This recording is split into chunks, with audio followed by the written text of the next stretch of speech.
Now, when you hear the term cognitive bias, you might have a little bit of an understanding as to what it actually means. You might have heard of the term bias before when someone has an ulterior motive or aligns with a certain side. And this is very prominent in the political world, for example. But what do I mean by cognitive biases and what impact can they have on our daily lives?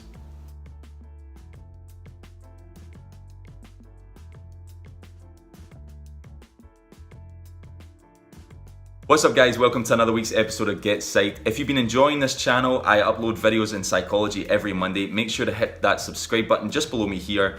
You can hit that little bell next to the subscribe button as well and you'll get weekly reminders of every time I upload. Now, like I said, for this week's episode, we're going to be taking a look at cognitive biases. So what exactly is a cognitive bias? Well, basically it's kind of as it sounds. It's when we make mental and cognitive errors.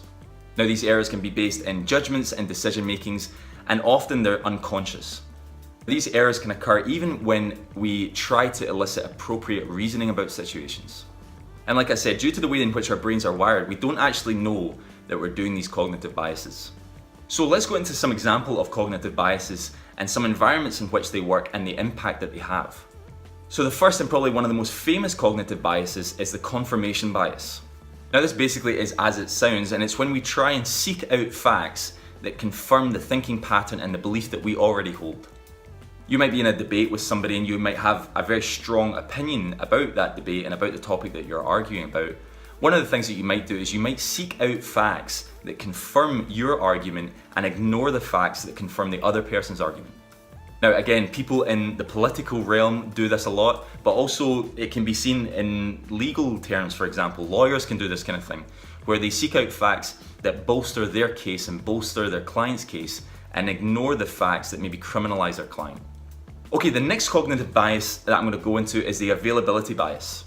Now this means that things are easier to recall from memory due to the frequency with which they happen. Now I might use the example here of terrorist attacks. When I say the term terrorist attack, there's probably a lot of images that come to your head. Things that have been portrayed in the media and reported in newspapers can be immediately sprung to mind when anybody says terrorist attack. However, in the great scheme of things, terrorist attacks are actually not all that common. If we take the incident of people getting hit by cars, for example, that is something that is much more common but is less reported in the media. Therefore, there's a different effect on our brain whenever we hear the term terrorist attack and whenever we hear the term car accident or someone getting hit by a car. Now, it's hard to get an image in your head of somebody getting hit by a car from somewhere that you've maybe seen in the news or on the media, for example. It's much easier to get an image of a terrorist attack because of how well it's reported in the media and in the news. And due to this, we actually have the perception that terrorist attacks are much more common than they really are. Due to the availability bias, there's a higher frequency of images that come to our mind and relatable stories that come to our mind whenever we hear the term terrorist attack compared to things like car accidents, for example. Okay, the next cognitive bias I'm going to go into is the anchoring bias. Now, the best way to explain what the anchoring bias is all about is probably with an example. Let's use this example. Say you're on a hunt for a new home or a new apartment, and you come across a place that's about £120,000. It was originally that price, but it's actually now been reduced to £100,000. Your initial thought is probably, wow, this is a really great deal, £20,000 less than the original asking price. Due to this, you're much more likely to actually buy that property because of the deal that you've got.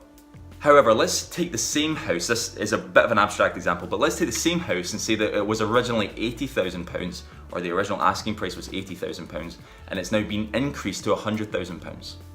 You're much more likely, of course, to think that this isn't as good a deal because they've actually increased the price. Therefore, you're much less likely to actually buy that house.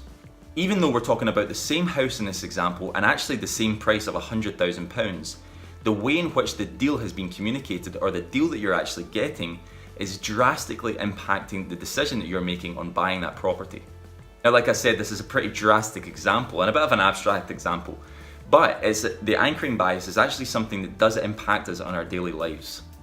The way in which how good a deal we think we're getting on any product has a real positive impact on if we're actually going to purchase that product or not. It's not uncommon for car salesmen or anybody really to sell products and say that the product was much more expensive previously and it's actually been reduced dramatically now because they know that the anchoring bias is going to help them sell more of the product. Okay, the next bias I'm going to go into, or the next cognitive bias I'm going to go into, is the self-serving bias. Now, this is where people attribute their success to themselves and their failures to other people or external factors. Now, let's take driving for example. If somebody passes their driving test for the first time, they're much more likely to think that it was because of their own skill set that they were successful. Now, in fact, that might be true, but if they fail their driving test, they're much more likely to blame external factors such as the car, their instructors, the traffic around other drivers.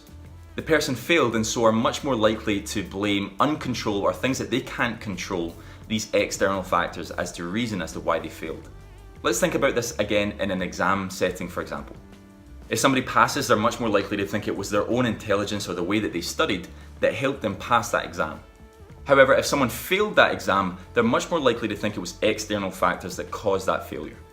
Okay, the next cognitive bias I'm going to take a look at is the memory bias. And this is where we think that memories that we had during much more emotional times are very, very accurate. Now, this actually isn't the case, and an example of this might be in the witness box in courts, for example.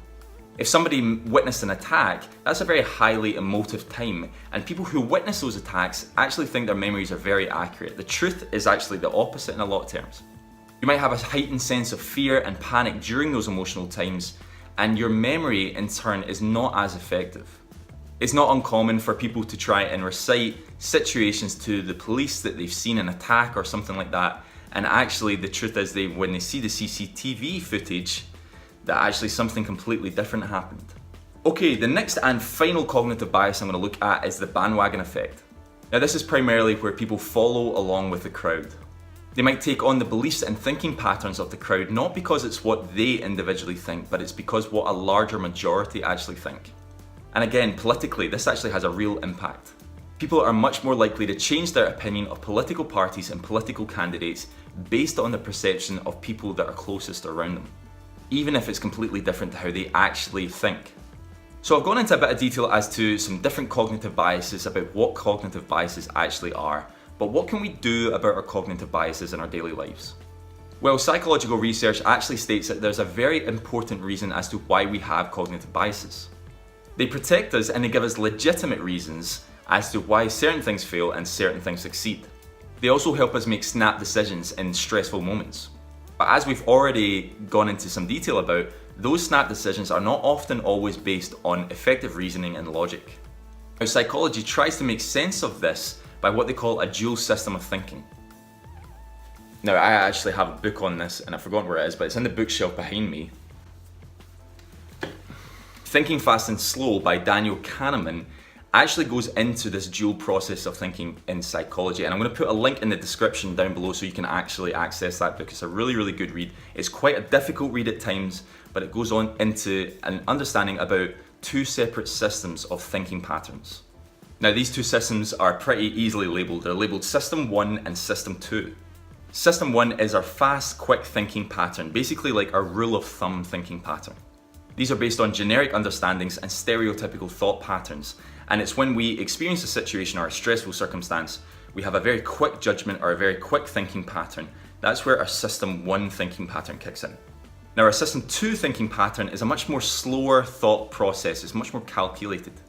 And the biases that we've talked about earlier in this video actually are attributed to our System 1 thinking pattern. If we take our time and try and engage our System 2 thinking pattern, where we're more thoughtful and more calculating, we'll probably find that some of those cognitive biases we don't use as much. Okay guys, thanks so much for watching this week's episode of GetPsyched. This week we've been looking at cognitive biases, what cognitive biases are, and what we can do about them. We've also given some examples about cognitive biases, or different cognitive biases. If you've been enjoying the content on GetPsyched, guys, then make sure to hit that subscribe button. You can hit that little bell next to the subscribe button, and you'll get reminders every Monday of when I upload. Thanks so much for watching, guys, and hopefully catch you next week.